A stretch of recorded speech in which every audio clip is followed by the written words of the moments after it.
kun. Mengapa? Karena semuanya mempertahankan omset. Mempertahankan omset.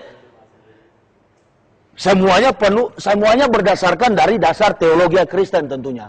Dari mana Pak Pendeta nggak pernah damai dengan Pak Pendeta? Maliaki 3 ayat 10. Waduh, ini memang bagus kalau kaset ini sampai ke tangan orang Kristen. Dia buka Alkitabnya. Nanti besok-besok dia sampai, dia buka, dia lihat, waduh, memang benar ya saya baca. Supaya saya nggak dikatakan gila. Mereka yang gila dan wah iya ternyata kita yang gila. Harus begitu. Maliaki 3 ayat 10, ini yang membuat para pendeta tidak bisa damai hidup. Makanya kalau ada Partai Damai Sejahtera, nggak tepat kalau dipimpin oleh Ruyandi Hutasoit, pendeta Kristen, nggak tepat. Yang paling tepat itu dipimpin oleh umat Islam. Karena hanya umat Islam yang hidup dalam perdamaian. Kalau orang Kristen itu nggak percaya, jangan percaya. Kristen dengan Kristen nggak pernah damai. Kalau saya bohong, ini kaset dipublikasikan keluar sana. Bawa di gereja, nggak usah dijual, kasih aja sama pendeta. Pasti dia kaget baca. Dia nggak marah, coba percaya deh sama saya, dia nggak bisa marah. Karena kalau dia marah, saya tahu, pendeta Christian Oro pernah bilang, saya tidak maafkan pendeta Wilson yang di Manado. Saya panggil, sudah berdamai kalian? Nah, polisi akan tanya, oh belum.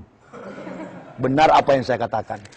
Maliaki 3 ayat 10, ini yang membuat orang Kristen, pendetanya tidak pernah damai. Maliaki 3 ayat 10 begini, bawalah seluruh persembahan persepuluhan itu ke dalam rumah perbendaharaan, supaya ada persediaan makanan di rumahku. Dan ujilah aku, firman Tuhan semesta alam, apakah aku tidak akan membukakan tingkap-tingkap langit, dan mencurahkan berkat kepadamu sampai berkelimpahan.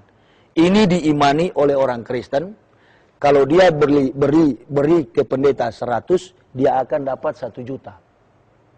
Jadi di Kristen itu kayak porkas. Masih ingat porkas? Waktu lahir sudah zaman porkas belum? Udah ya? Sudah zaman porkas ya? Pasang 1000 dapat 10 juta. Begitulah gereja Kristen. Jadi katanya, kalau pendeta mimpin 100 kepala keluarga, dengan gaji rata-rata tiap kakak 1 juta, berarti pendeta per bulan menerima omset 10 juta. Ada perpuluhan. Kalau dari Protestan ada bantuan dari Stuttgart, Jerman. Kalau dari Roma ada Katolik ada bantuan dari Roma. Kalau dia Pantekosta ada bantuan dari Amerika, Yayasan Yakoma dan Ford Foundation. Itu membantu di bawah pengawasan American Israel Public Affairs Committee. Ini yang membantu AIPAC. Jadi semua kegiatan Kristen dimotivasi dengan dana supaya seolah-olah Kristen itu menjadi besar karena kebesaran Allah. Karena kebesaran Tuhan yang di Yesus Tuhankan. Jadi itulah sebabnya pendeta dengan pendeta tidak pernah aku rukun dan damai. Saya perhatikan ini selama bertahun-tahun, berpuluhan tahun. 9 tahun saya mengkaji ini. Waduh, kalau saya hidup terus begini, dari atas mimbar saya sampaikan kebenaran, cintailah sama manusia, kasihilah sesama manusia seperti dirimu sendiri. Tetapi kenyataannya saya masih memusuhi pendeta Pentakosta. Semua orang saya musuhi, apalagi umat Islam. Ya paling saya jengkel sekali kalau lihat yang berjenggot itu. Kayak saya langsung beranggap bermatematika di pikiran saya, ini jenggot-jenggot ini komplotan manusia-manusia teroris. Dan semua orang Kristen begitu menganggap yang berjenggot. Coba tanyakan baik-baik sama orang Kristen. 16 tahun saya memeluk agama Kristen. Menjadi pendeta selama 16 tahun, 36 tahun usia saya beragama Kristen fanatik. Dari keluarga saya, semuanya fanatik. Dan akhirnya, saya berkesimpulan, saya harus kembali kepada Allah. Saya bersama istri, tidak ada harapan lain. Kami hanya bergantung sepenuhnya hidup kepada Allah. Dan sampai saat ini, dulunya saya sakit, dulunya saya sering darah tinggi, dulunya saya sering punya dokter pribadi, penyakit apa saja sering datang. Tetapi ketika meluk agama Islam, subhanallah, menjadi tenang, walaupun setahun saya jarang tidur, siang malam saya kerjaannya cuma berdakwah. Dan pendeta-pendeta Kristen pernah berkhotbah di Manado, mengatakan bahwa ketika saya masuk Islam, saya sudah melarat dan naik turun masjid minta-minta uang. Ini hal yang tidak betul. Justru saya banyak membantu masjid dengan hasil karya saya. Dan saya tidak makan uang haram lagi. Saya tidak peras lagi umat. Karena saya tahu dengan berkah dan nikmat dari Allah, saya bisa hidup dengan hasil yang halal. Jadi semua pendeta yang hidup di luar sana itu adalah orang-orang malas. Saya baru sadari. Untung saya masuk ke Islam. Kalau tidak, saya pun dikategorikan oleh Allah sebagai pemeras secara halus dengan memperalat Tuhan yang di Yesus Tuhankan oleh Paulus. Saya kira itu saja dulu. Silakan bertanya mengenai kehidupan saya, bagaimana saya bisa memeluk agama Islam dan apa yang saya rasakan, atau terkait dengan ilmu pengetahuan, disiplin ilmu yang pernah saya pelajari, yang kemudian saya akhirnya dari sekarang sampai nanti hari pembalasan atau sampai saya tutup mata mati, saya tetap memeluk agama Islam. Ini komitmen, konsisten dan kami tetap objektif. Silakan bertanya.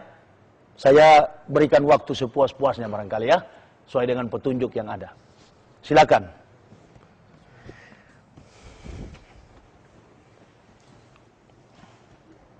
Ya, silakan bertanya. Bismillahirrahmanirrahim. Assalamualaikum warahmatullahi wabarakatuh. Waalaikumsalam warahmatullahi wabarakatuh. Yang saya ketahui tentang Kristen itu, Ustadz, mereka itu kuat dalam menjaga dogma mereka. Apa betul seperti itu?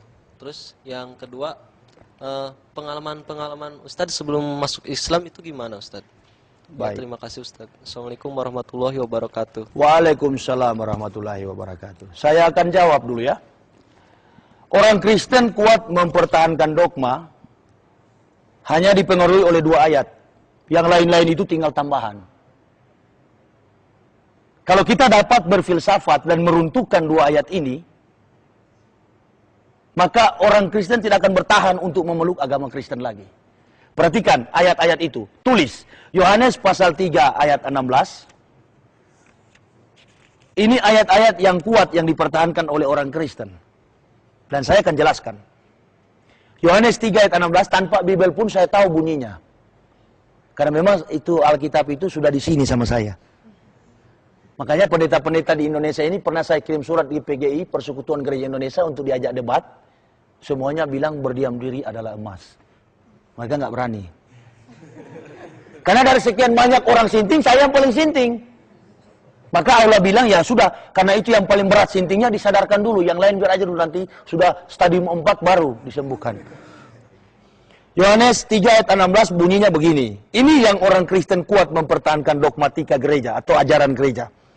Karena begitu besar kasih Allah, enggak bisa bilang Allah ya. Allah dia. Allah mak. Karena begitu besar kasih Allah akan dunia ini, sehingga ia telah mengaruniakan anaknya yang tunggal, supaya setiap orang yang percaya kepadanya tidak binasa, melainkan beroleh hidup yang kekal. Makna filosofis yang terkandung dari ayat ini menunjukkan bahwa Tuhan katanya di surga itu sudah sayang betul sama manusia. Mengasihi betul manusia. Maka dia turun di dalam diri manusia Yesus Kristus. Nah, jadi pemahaman para pendeta sampai ke tingkat grassroots jemaatnya menganggap bahwa Yesus dituhankan itu atas dasar pengasihan Allah yang tidak dapat lagi menyelamatkan umat manusia selain dia sendiri yang harus mati. Ini pemahaman gereja. Jadi umat Kristen itu sudah ketipu oleh konsep filsafat Yunani. Jadi sudah tidak ada pertolongan lagi karena bukan zaman para nabi menurut dogmatika dan teologi Kristen. Bahwa tidak ada penyelamatan lagi, ini sudah tidak ada nabi. Kalau kita bicara dalam sistematika politik Timur Tengah, ini akan berusaha menghapus kenabian nanti yang akan datang, yaitu baginda Muhammad Sallallahu Alaihi Wasallam. Jadi sengaja ini Yesus dituhankan, diperalat untuk menjadi Tuhan. Sehingga dia sini mempunyai 3 jabatan. Setiap orang yang percaya kepadanya tidak binasa, melainkan beroleh hidup yang kekal. Jadi paling mudah, kalau mau masuk surga, masuk agama Kristen saja, hanya percaya selamat. Jadi hanya syarat itu, tidak ada dosa yang membatasi. Pokoknya siapa yang percaya, pasti masuk surga. Itu dogma Kristen. Nah makanya banyak orang peluk agama Kristen. Karena cukup percaya. Yesus datang ke dunia, karena dia mengasihi dunia, mengaruniakan anaknya yang tunggal, supaya setiap orang yang